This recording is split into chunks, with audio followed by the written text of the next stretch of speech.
Saudara-saudaraku yang dikasihi oleh Tuhan Yesus Kristus, kehidupan memang selalu menunggu, tak ada sesuatu yang terjadi secara instan. Bahkan hal-hal yang disebut instan, makanan yang instan, itu juga butuh penantian. Dan itulah kehidupan yang kita jalani dalam dunia ini, bahwa setiap orang harus dengan sabar untuk menantikan apa yang diharapkan. Nah, sore hari ini kita akan memasuki pada seri yang ke-22. Dan tema dari seri ini adalah benih harus berakar ke bawah, barulah berbuah. Sekali lagi Bapak Ibu Saudara yang dikasihi oleh Tuhan, judul firman Tuhan adalah benih harus berakar ke bawah, barulah berbuah.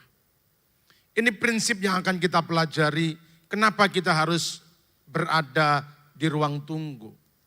Kita harus bersedia untuk menanti.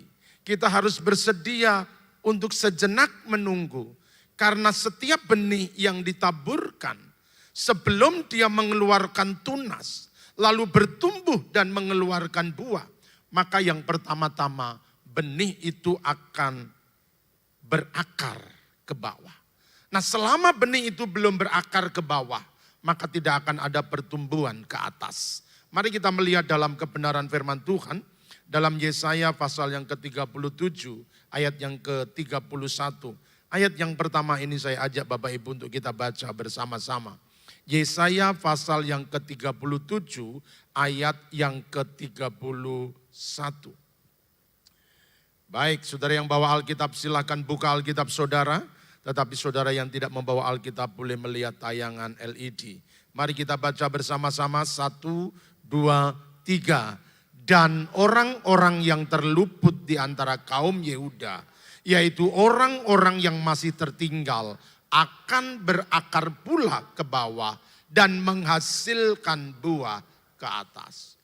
Orang-orang yang terluput, orang-orang yang tertinggal akan berakar pula ke bawah dan barulah dia menghasilkan buah ke atas. Bapak Ibu, siapakah yang dimaksud dengan orang-orang yang masih tertinggal? Kalau kita merunut pada sejarah bangsa Israel, apa yang dialami oleh bangsa Israel, maka orang-orang yang masih tertinggal adalah orang-orang Yehuda yang tidak ikut ditawan oleh Sanherib Raja Asyur saat mengepung kota Yerusalem. Itulah orang-orang yang tertinggal. Saudara dapat lihat dalam kisahnya dalam kitab 2 Raja-Raja pasal 18 dan 19. 2 Tawarik pasal yang ke-32. Yesaya pasal yang ke-36. Semuanya memberikan kisah yang sama. Pada waktu itu Yehuda sedang dikepung oleh kerajaan Asyur. Tidak ada kesempatan buat mereka untuk melawan. Karena jumlah pasukan yang datang terlalu besar dibandingkan dengan jumlah pasukan yang dimiliki oleh bangsa Yehuda. Jumlahnya tidak sebanding. Pasukan yang datang sangat besar. Itulah sebabnya tidak ada harapan buat mereka untuk menyelamatkan diri. Seperti kerajaan Israel yang telah ditawan oleh musuh, maka mereka berpikir ini juga waktunya bagi kerajaan Yehuda untuk ditawan oleh musuh. Di tengah-tengah ketakutan karena serangan bangsa Asyur, maka datanglah firman Tuhan melalui Nabi Yesaya bahwa orang-orang yang masih tinggal, mereka yang terluput dari penawanan, mereka akan berakar ke bawah lalu berbuah pula ke atas. Orang-orang yang tertinggal, mereka yang tidak turut ditawan, mereka akan berakar ke bawah dan bertunas ke atas. Saudaraku, dari kisah ini kita akan belajar tentang prinsip kehidupan. Sebagaimana benih yang ditanam harus berakar lebih dahulu ke dalam tanah, barulah dia bertumbuh lalu menghasilkan buah. Demikian pula dengan kehidupan kita. Sebelum pohon mengeluarkan tunas ke atas, pertama-tama ia akan menumbuhkan akarnya ke bawah. Akar harus menjadi awalan, akar harus menjadi permulaan sebelum tunas itu bertumbuh. Saudara-saudaraku yang dikasihi oleh Tuhan Yesus Kristus, mengapa akar harus ditumbuhkan lebih dulu? Mengapa akar harus lebih dulu ke dalam tanah, dia menjulur ke dalam, lalu barulah dia bertumbuh ke atas? Karena akar adalah penentu kehidupan. Hidup dan matinya sebuah tanaman itu ditentukan oleh akarnya. Akar itu menjadi penentu kehidupan dari sebuah pohon. Kalau pohon itu akarnya kuat, maka dia akan memiliki pohon yang kuat. Kalau pohon itu akarnya sehat, maka pohon itu juga akan menjadi pohon yang sehat. Mati hidupnya sebuah pohon itu ditentukan oleh akarnya.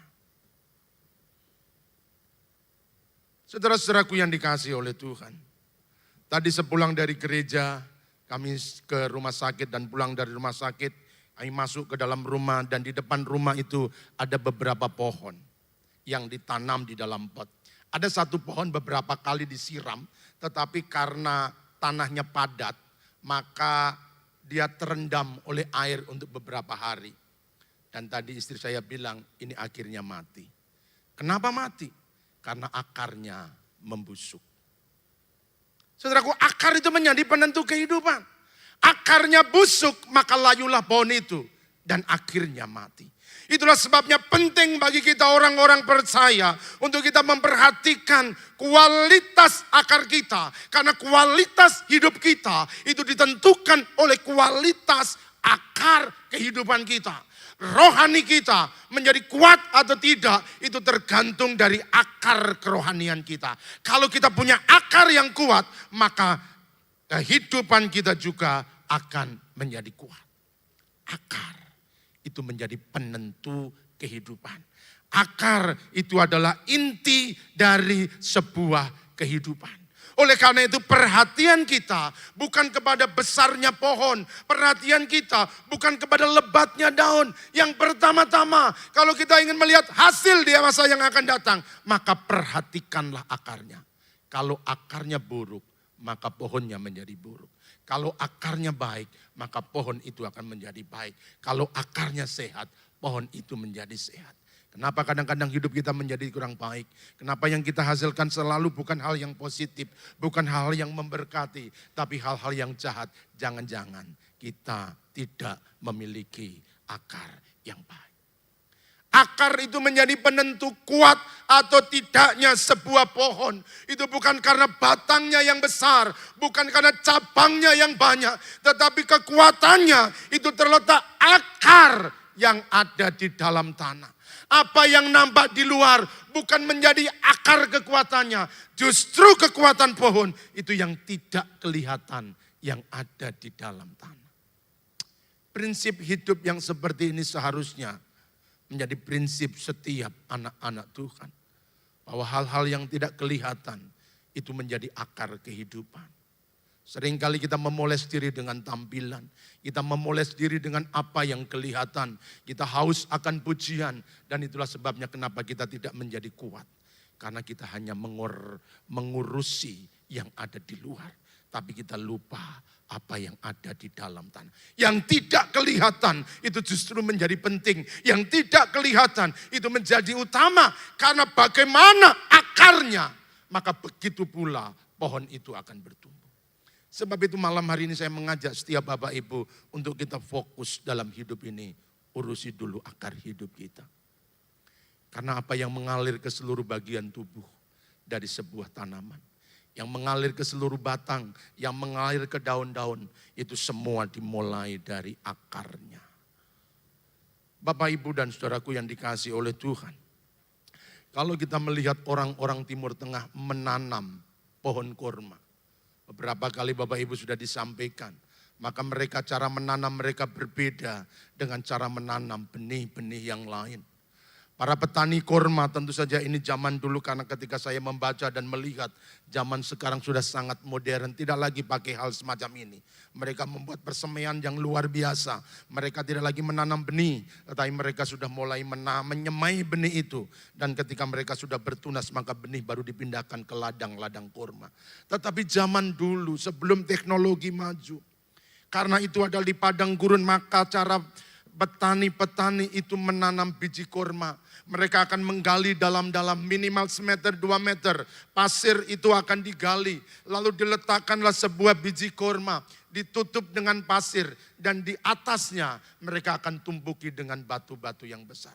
Kenapa semuanya ini dilakukan? Yang pertama, batu itu sengaja ditaruh di atas benih kurma. Supaya kalau datang badai padang gurun, pasir diterbangkan, tetapi benih tetap tinggal. Karena ada batu yang menindihnya. Yang kedua, selain melindungi supaya benih ini tidak diterbangkan oleh badai, maka yang kedua ketika benih ini sudah mulai tumbuh, maka yang pertama pertumbuhannya bukan ke atas, tetapi pertumbuhannya akan ke dalam. Akar akan menumbuhkan diri dulu ke dalam, jauh ke dalam tanah, sampai ia menyentuh air. Dan ketika dia sudah menyentuh air yang paling dalam, maka mulailah dia mengeluarkan tunasnya. Dan dengan kekuatan itu maka tunas akan memiliki kemampuan untuk menggulingkan batu sehingga ia mampu bertumbuh dengan besar. Saudara-saudaraku yang dikasihi oleh Tuhan Yesus. Kenapa harus ditindih dengan beban? Kenapa harus ditindih dengan batu? Sebab supaya akarnya itu tumbuh ke bawah. Kenapa kita kalah dengan beban yang kita tanggung? Kita kalah dengan masalah yang kita tanggung. Karena akar kita belum kuat. Perhatikan saudara-saudaraku. Pohon kecil dengan akar yang kuat akan mampu bertahan daripada pohon besar dengan akar yang dangkal. Kurma ini mampu bertahan di tengah-tengah padang gurun karena dia menumbuhkan akarnya ke bawah, jauh ke dalam tanah. Dan itulah sebabnya dia tegak berdiri sekalipun badai itu datang. Kalau akar kekristenan kita tumbuh ke dalam, maka kita akan menjadi orang Kristen yang kuat. Kita bisa mentertawakan badai, kita bisa mentertawakan persoalan. Kita tetap bisa bersuka cita di tengah-tengah berbagai macam tantangan. Kenapa? Karena akar kita jauh ke dalam. Mazmur 93, 2 ayat 13 dan 15 firman Tuhan berkata demikian. Orang-orang benar akan bertunas seperti pohon kurma. Akan tumbuh subur seperti pohon aras di Libanon. Mereka yang ditanam di bait Tuhan akan bertunas di pelataran Allah kita. Pada masa tua pun mereka masih berbuah, menjadi gemuk dan segar. Orang tua identiknya lemah. Orang tua identiknya tidak berdaya. Orang tua identiknya nggak punya kekuatan. Tapi Alkitab berkata orang-orang yang ditanam di bait Allah, mereka akan bertunas seperti pohon kurma. Artinya bahwa orang-orang yang memiliki iman jauh ke dalam, yang akarnya menembus ke dalam, tua boleh jadi, kelemahan fisik boleh terjadi, tetapi semua bentuk kelemahan, semua bentuk penurunan fisik tidak akan mempengaruhi kualitas imannya di dalam Tuhan. Saudara-saudaraku yang dikasihi oleh Tuhan, sebab itu perhatikanlah bagaimana dengan akar kekristenan kita. Bagaimana dengan akar kerohanian kita. Berikutnya nanti saya akan menjelaskan kepada saudara akar-akar kerohanian. Dan bagaimana cara menumbuhkan akar-akar itu sampai dalam. Tapi bagian yang pertama ini, saya hanya ingin fokus kepada akar. Ini hanya menjadi sebuah pendahuluan, supaya saudara bisa mengerti bahwa betapa pentingnya setiap orang percaya fokus kepada akar dari kehidupan. fokus kepada akar dari kekristenan. Bahwa akar memang harus ditumbuhkan. Tidak boleh tidak. Kalau akar kita tidak tumbuh ke dalam, kita mudah digoncangkan. Disentuh sedikit aja rubuh. Tapi nanti kita melihat orang-orang yang akarnya ke dalam. Mereka akan kuat, mereka bertahan dengan berbagai macam tantangan. Pesan yang sama disampaikan Rasul Paulus kepada jemaat Efesus. Dalam kitab Efesus pasal yang ketiga ayat 16 dan 17. Firman Allah berkata demikian, aku berdoa supaya ia menurut kemuliaannya menguatkan dan meneguhkan kamu oleh rohnya yang ada di dalam batinmu. Sehingga oleh imanmu Kristus diam di dalam hatimu dan kamu berakar serta berdasar di dalam kasih. Kepada jemaat di Efesus Rasul Paulus berdoa supaya jemaat benar-benar berakar di dalam Dia. Tidak sekedar menjadi orang Kristen, tidak sekedar menjadi orang yang beragama, tidak sekedar melakukan kewajiban-kewajiban agama, tapi benar-benar jemaat Tuhan menjadi orang-orang percaya yang berakar di dalam Dia. Tumbuhkanlah akar kerohanian kita di dalam Tuhan. Kolose 2 ayat yang kedua, pesan yang sama. Di setiap jemaat di mana Rasul Paulus melayani, maka pesannya sama, yaitu berakar di dalam Dia. Kolose 2 ayat yang ketujuh. Hendaklah kamu berakar di dalam Dia dan dibangun di atas Dia. Hendaklah kamu bertambah teguh dalam iman yang telah diajarkan kepadamu, dan hendaklah hatimu melimpah dengan syukur. Kepada jemaat di Kolose pesannya sama, hendaklah kamu berakar di dalam Dia.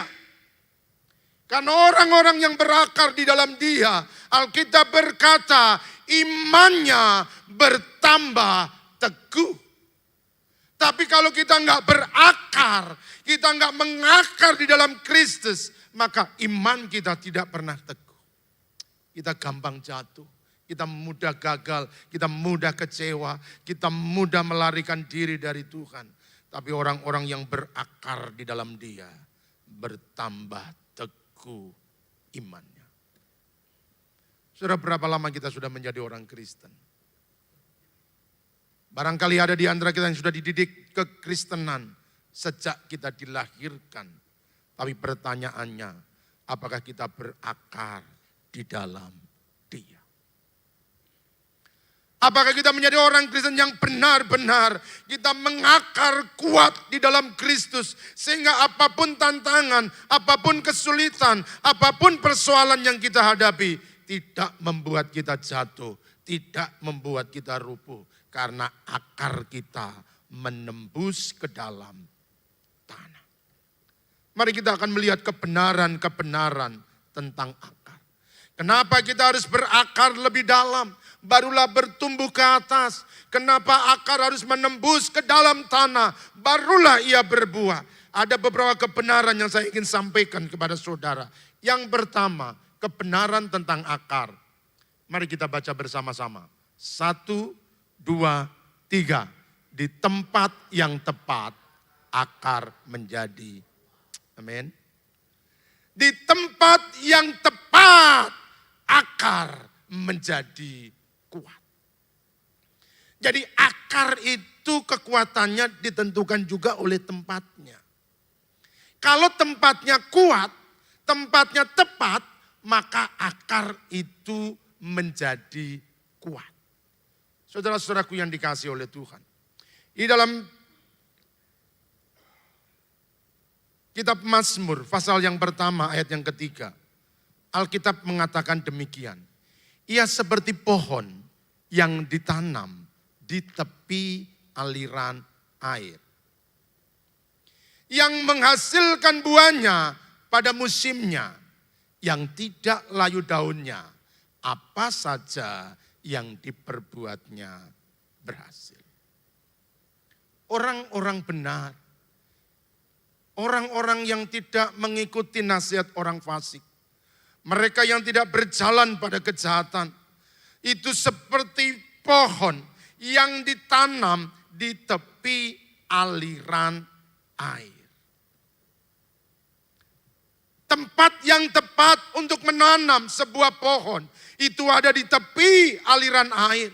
Karena di sanalah dia akan bertumbuh kuat, dia akan berbuah lebat.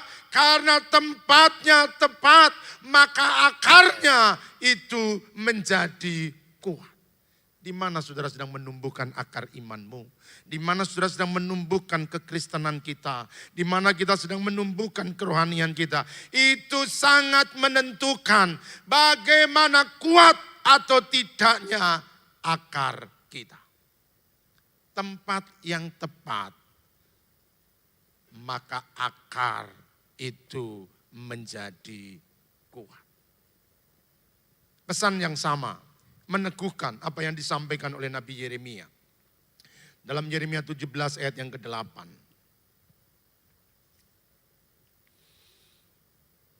Ia akan seperti pohon yang ditanam di tepi air, yang merambatkan akar-akarnya ke tepi batang air, dan tidak mengalami datangnya panas terik, yang daunnya tetap hijau, yang tidak khawatir dalam tahun kering, dan yang tidak berhenti menghasilkan buah. Saudara-saudaraku yang dikasihi oleh Tuhan, barangkali berulang-ulang kali saudara baca ayat ini. Apakah saudara merenungkan bahwa tempat yang tepat, akar itu menjadi kuat. Pohon-pohon yang ditanam di tepi aliran air, mereka yang ditanam di tepi air, maka ia akan merambatkan akarnya ke tepi batang air. Ketika akar itu merambat kuat, maka akar itu menjadi kuat dan pohon itu juga menjadi kuat. Dan kita lihat bagaimana kekuatannya. Dan tidak mengalami datangnya panas terik. Yang daunnya tetap hijau. Sekalipun panas terik menyerang, sekalipun kondisinya kering, tetapi daunnya tetap hijau. Bagaimana kita memiliki kekristenan yang seperti ini? Iman kita tetap bertumbuh, keyakinan kita tidak pernah goyah. Kita terus bertumbuh, daun tetap menghijau, terus ada kesegaran, terus ada kekuatan. Itu semua disebabkan di mana kita menumbuhkan akar rohani kita. Kalau kita berada di tepi aliran air, hidup kita dekat dengan sumber kehidupan. Hidup kita melekat kepada pribadi Tuhan. Ia bagai air kehidupan kita. Maka iman kita akan terus bertumbuh. Akar-akar rohani kita akan semakin meluas. Sehingga kita akan menjadi pohon yang kuat. Tempat di mana kita menumbuhkan diri, itu akan menentukan akar kita menjadi kuat. Banyak orang meletakkan akar rohaninya bukan di tepi aliran air. Ada orang yang akar rohaninya tergantung kepada keadaan. Kalau keadaannya baik maka mereka akan berakar. Tapi kalau keadaannya buruk mereka tidak bisa berakar. Tetapi Alkitab berkata orang-orang yang ditanam di tepi aliran air, mereka tidak akan mengalami datangnya musim kering. Kekeringan bisa terjadi, kesulitan bisa dialami. Tapi orang-orang yang selalu dekat dengan sumber mata air, mereka akan terus menjulurkan akarnya sampai ke dalam.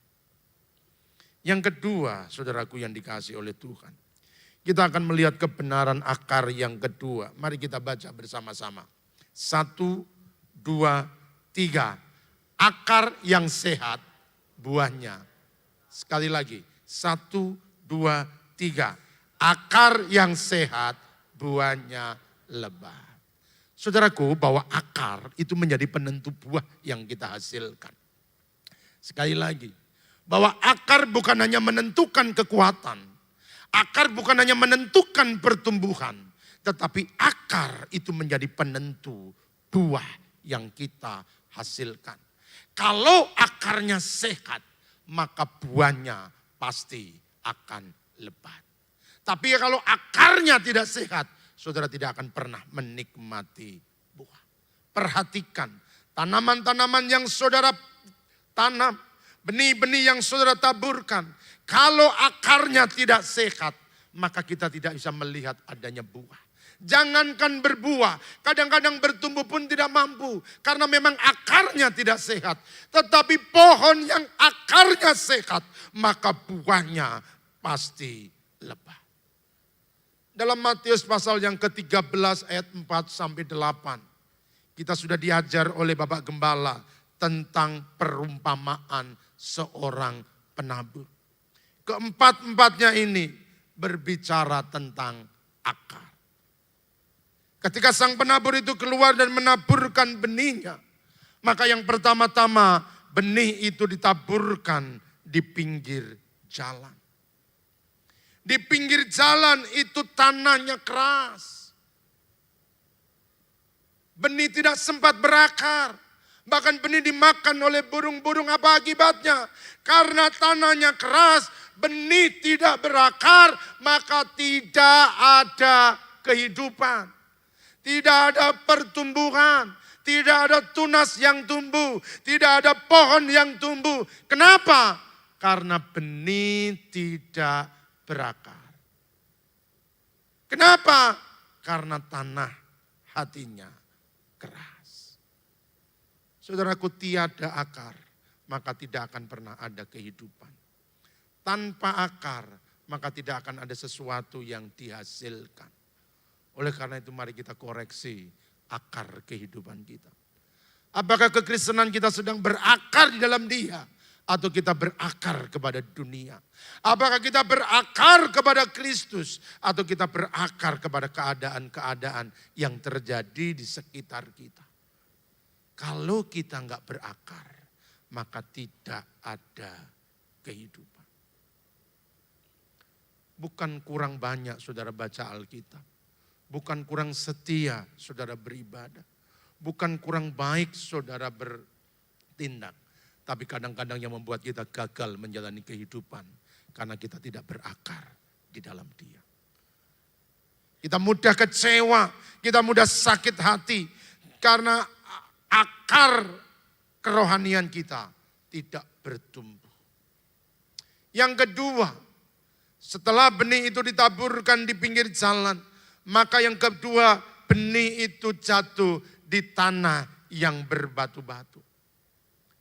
Tanah yang berbatu itu tanahnya tipis. Memang tumbuh, tapi akarnya tidak dalam. Ketika akar itu tidak dalam, maka dia menjadi layu dan kering. Akhirnya mati. Akarnya tidak dalam. Benih itu layu dan kering. Bersyukur. Saudara menjadi orang Kristen yang akarnya dalam. Apapun yang terjadi, kita sepakat, kita komitmen. Sekali Yesus, tetap Yesus. Karena akarnya sudah dalam. Nggak layu karena tantangan. Nggak kering karena pencobaan. Tetap bertumbuh karena akar yang dalam. Tetapi benih yang akarnya nggak dalam. Dia hanya tumbuh sebentar, layu dan kering. Hanya awal saja menjadi Kristen, dia semangat ikut Tuhan. Dia berapi-api cinta Tuhan. Tapi ketika menghadapi tantangan, ketika menghadapi kekecewaan, ketika menghadapi ujian, dia mundur dari Tuhan. Dia bertumbuh sebentar, layu dan kering. Kenapa? Karena akarnya tidak dalam. Yang ketiga. Yang ketiga, benih itu jatuh di tanah yang semak duri. Tanah yang bersemak duri sehingga akarnya itu tidak sehat. Karena akar dari semak duri itu juga menghimpitnya. Sehingga benih itu akhirnya mati. Berakar, tapi akarnya nggak sehat. Karena banyaknya semak duri yang menghimpitnya. Sehingga akar dari benih itu akhirnya mati. Saudara-saudaraku, sekali lagi, bahwa akar yang sehat buahnya lebat. Benih ini tidak bisa berbuah karena akarnya nggak sehat. Terhimpit dengan tantangan, terhimpit dengan kesulitan, terhimpit dengan kecintaan kepada dunia. Dan itulah sebabnya benih itu akhirnya mati. Dan yang terakhir, inilah kualitas orang Kristen, akarnya ke dalam. Di tanah yang subur, benih itu ditaburkan, lalu berakar dan akarnya ke dalam sehingga dia bertunas dan pada akhirnya buahnya lebat 30 kali lipat, 60 kali lipat dan 100 kali lipat. Kenapa dia bisa berbuah? Karena akarnya dalam. Akar yang sehat, buahnya menjadi lebat. Saudara, kemari kita perhatikan, jangan-jangan akar kita belum sehat. Sehingga tidak ada buah yang kita hasilkan. Hanya dari luarnya saja kita setia, kita rajin ke gereja, tetapi tidak ada buah yang kita hasilkan. Kita cek kembali, jangan-jangan akar kita enggak dalam. Kita enggak menyerap sari-sari makanan yang ada di dalam Kristus. Sehingga kita tidak bisa mengalirkan buah kehidupan yang datang dari Kristus. Bapak, Ibu, dan saudara-saudaraku yang dikasihi oleh Tuhan Yesus Kristus. Perhatikan bahwa akar itu menentukan buah yang kita hasilkan. Kalau akarnya baik, maka buahnya pasti baik. Tapi kalau akarnya jahat, maka dia akan berbuahkan kejahatan. Sekali lagi, bahwa akar itu menentukan buah yang kita hasilkan. Kalau seseorang akarnya sehat, buahnya lebat. Kalau memang akarnya baik, pasti yang dihasilkan baik. Tapi kalau memang akarnya jelek, akarnya buruk, akarnya jahat, apapun yang dia alami selalu berbuahkan kejahatan. Karena dari akarlah yang akan menentukan buah yang dihasilkan. Kepada jemaat Ibrani, firman Tuhan memberikan nasihat Ibrani pasal yang ke-12, ayat yang ke-15. Dikatakan demikian. Jagalah supaya jangan ada seorang pun menjauhkan diri dari kasih karunia Allah, agar jangan tumbuh akar yang pahit. Karena akar yang pahit itu menimbulkan kerusuhan dan mencemarkan banyak orang. Kalau memang akarnya pahit, maka yang dihasilkan juga pahit. Mencemarkan banyak orang, menyakiti banyak orang, memahitkan hati banyak orang. Kenapa? Karena memang akarnya pahit. Kalau dari hati sudah tidak baik, maka yang keluar juga tidak baik. Oleh sebab itu mari kita cek, akarmu sehat, buahmu lebat. Kalau kita membiarkan hati kita, akar kehidupan kita menjadi pahit, maka yang kita alirkan adalah pahit. Kita ketemu dengan orang, maka perkataannya juga menjadi pahit, sikapnya menjadi pahit, pikirannya menjadi pahit, tindakannya menjadi pahit. Kenapa? Karena memang akarnya sudah pahit. Orang-orang yang akarnya pahit selalu mengalirkan kepahitan kepada sesama. Mengalirkan kepahitan di tengah-tengah keluarga, mengalirkan kepahitan di tempat kerja, di mana-mana. Kalau memang akarnya pahit, maka semuanya itu menjadi pahit. Sebab itu mari kita periksa kembali. Jangan sampai akar kita menjadi pahit sehingga yang mengalir adalah kepahitan. Kebenaran yang ketiga yang kita pelajari pada sore hari ini tentang akar. Mari kita baca bagian yang ketiga ini. 1, 2, 3. Akar semakin dalam, semakin kuat untuk bertahan. Kita tidak bisa menghindari kegoncangan yang akan terjadi di hari-hari ke depan. Kesulitan-kesulitan pasti kita akan hadapi. Masa-masa sukar sudah berulang kali diberitakan di tempat ini. Dan itu tidak mungkin kita hindari. Tetapi ketahuilah bahwa orang-orang yang akarnya makin dalam. Mereka yang terus menjulurkan akarnya dari hari ke hari. Semakin dalam, dalam, dan dalam. Maka orang-orang yang demikian akan kuat bertahan. Sekali lagi saudaraku, bahwa kekuatan pohon itu bukan karena batangnya yang besar, tapi karena akarnya yang dalam. Semakin dalam dia menjulurkan akarnya ke tanah, maka semakin kuat dan hebatlah pohon itu. Badai boleh datang, apapun boleh terjadi, tetapi pohon itu akan tegak berdiri karena akarnya menembus ke dalam. Saya percaya, orang-orang percaya, anak-anak Tuhan, jemaat GPDI Mahanaim Tegal, kalau akar rohani kita menembus ke dalam, kita akan menjadi orang-orang yang luar biasa. Kita tidak gampang jatuh, kita tidak gampang rubuh. Sebaliknya kita akan tetap teguh di dalam Dia. Kita akan tetap kuat di dalam Dia. Bukan karena kita hebat, tetapi karena akar kita menembus ke dalam di tepi aliran air. Dan jadilah anak-anak Tuhan yang punya akar iman kita, akar kekristenan kita menembus sampai ke dalam. Sehingga kita tidak mudah dikalahkan. Orang boleh mengecewakan, sesama boleh mengkhianati, apapun boleh pergi, orang boleh membohongi, orang boleh menyakiti, tetapi tidak pernah terpengaruh. Karena akar kita menembus ke dalam. Kita melihat Ayub pasal 14 ayat 7 sampai dengan 9. Dikatakan demikian, karena bagi pohon masih ada harapan apabila ditebang. Ia bertunas kembali dan tunasnya tidak berhenti bertumbuh. Apabila akarnya menjadi tua di dalam tanah dan tunggulnya mati di dalam debu, maka bersemilah ia. Setelah diciumnya air dan dikeluarkannya lah ranting seperti semai.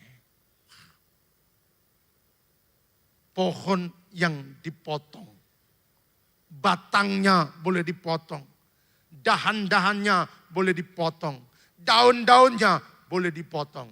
Tapi kalau akarnya menembus ke dalam tanah, akar-akarnya mencium air, maka setiap pohon yang dipotong selalu punya harapan untuk tumbuh kembali.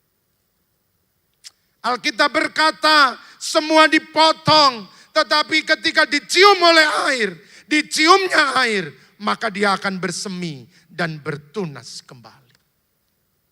Saudara-saudaraku yang dikasihi oleh Tuhan, kalau kita mempelajari kehidupan Ayub, maka Ayub seperti pohon yang tiba-tiba dipangkas, tiba-tiba dipotong. Bet! Semua kekayaannya hilang seketika. 10 anak-anaknya mati bersama-sama. Tidak ada sesuatu yang terjadi. Tidak ada kesalahan yang dia lakukan. Dia hidup benar, dia setia, dia taat, dia kudus. Tetapi sepertinya Allah mengizinkan dipotong, bet, semuanya hilang, semua lenyap. Tetapi apakah kehilangan anak-anak membuat Ayub hilang imannya? Apakah ketika kekayaannya hilang membuat Ayub hilang pengharapan? Ayub tetap memiliki pengharapan. Ia tidak lemah karena segala sesuatu yang dialaminya. Imannya tetap kuat di dalam Tuhan. Kenapa? Karena akarnya tumbuh ke dalam. Semua boleh hilang, tetapi Ayub punya harapan di dalam Tuhan. Semua boleh dipotong, semua boleh lenyap, semua boleh hilang. Tetapi ketika air itu diciumnya, maka tunas itu akan tumbuh kembali. Saudaraku yang dikasihi oleh Tuhan, kehidupan yang kita jalani tidak selalu menjanjikan kesenangan. Kehidupan yang kita jalani tidak selalu memberikan kebahagiaan. Kadang-kadang ada kesulitan yang harus kita alami, ada kesusahan yang harus kita derita, ada kegagalan-kegagalan yang kita alami. Bahkan tidak jarang ada masa-masa sukar yang harus kita hadapi. Tiba-tiba di PHK, tiba-tiba semuanya hilang. Bukankah semuanya ini mengajarkan kepada kita 2 tahun terakhir ketika pandemi itu terjadi? Bukankah kita seperti pohon yang dipotong? Toko yang dulunya rame tiba-tiba sepi. Usaha yang dulu lancar tiba-tiba mampet. Sumber-sumber kehidupan yang dulunya mudah untuk didapatkan, tiba-tiba semuanya berhenti. Seperti pohon yang benar-benar dipotong. Tidak ada cabang, tidak ada daun, tidak ada kesegaran, tidak ada kerindungan. Kering semuanya. Tapi hari ini kita bersyukur. Karena saudara adalah orang-orang yang akarnya jauh ke dalam. Mesti itu dipotong, tapi kita punya harapan. Yang hilang akan kembali. Yang pergi akan dipulihkan kembali. Yang tidak ada Tuhan akan pulihkan kembali. Yang utama tumbuhkan akar kita. Ayub menyadari seperti itu. Kalau Tuhan izinkan memotong semuanya. Tetapi imannya tidak pernah hilang. Keyakinannya tidak pernah lenyap. Dalam pasal yang terakhir. Dalam ayat 42 ayat 1 dan 2. Dengan penuh keyakinan dan percaya. Dia berkata kepada Tuhan. Maka jawab Ayub kepada Tuhan. Aku tahu. Bahwa engkau sanggup melakukan segala sesuatu. Dan tidak ada rencanamu yang gagal. Apa dasarnya? Apa alasannya? Bukankah semuanya hilang bersamaan? Semua kekayaan hilang, kesehatan hilang, anak-anak mati, istri juga tidak lagi menyayangi. Tapi Ayub tetap percaya, tidak ada rencana Tuhan yang gagal. Dalam ayat yang kelima, dia katakan demikian, hanya dari kata orang saja aku mendengar tentang engkau. Tapi sekarang mataku sendiri memandang engkau. Saudara-saudaraku yang dikasihi oleh Tuhan Yesus Kristus. Akar semakin dalam, maka semakin kuat kita bertahan. Oleh sebab itu tumbuhkanlah akar iman saudara. Tumbuhkanlah akar kerohanian saudara. Tumbuhkanlah akar kehidupan saudara. Dari hari ke hari. Lebih dalam di dalam dia. Lebih dalam di dalam Tuhan. Supaya kita menjadi anak-anak Tuhan yang kuat di dalam dia. Sebagai ayat penutup saya angkat dari kitab Ayub. Dalam pasal yang ke-8. Ayat 16 dan 17. Saya ajak Bapak Ibu untuk baca ayat ini. Saya berdoa kiranya ayat ini merema dalam hidup saudara. Ayub 8 ayat 16 dan 17. 1, 2, 3. Ia seperti tumbuh-tumbuhan yang masih segar di panas matahari. Sulurnya menjulur ke seluruh taman. Akar-akarnya membelit timbunan batu. Menyusup ke dalam sela-sela batu itu. Saudaraku, tidak ada pilihan lain. Kalau kita ingin menjadi anak-anak Tuhan yang berkemenangan. Di tengah-tengah kesulitan, di tengah-tengah panasnya terik matahari, di musim-musim kehidupan yang kering sekalipun, maka orang-orang yang menumbuhkan akarnya, menjulur ke seluruh tanam, akar-akarnya membelit timbunan batu, menyusup ke dalam sela-sela batu, mereka menjadi orang-orang yang kuat dan teguh di dalam Tuhan. Memang tidak mudah. Akar itu penentu dari kehidupan. Dia tidak kelihatan. Tetapi akar terus bekerja siang dan malam. Akar tidak butuh pujian. Akar terus bekerja dengan penuh keikhlasan. Yang dia lakukan terus mendalam, mendalam, mendalam. Karena semakin dalam, semakin kuat dia bertahan. Apapun kondisi yang sedang kita alami. Situasi-situasi sukar yang sedang terjadi. Pastikanlah. Kita tetap mengakar ke dalam. Jangan berhenti untuk berakar. Teruslah berakar. Teruslah berakar di dalam dia. Karena semakin dalam akarmu, semakin kuat hidupmu.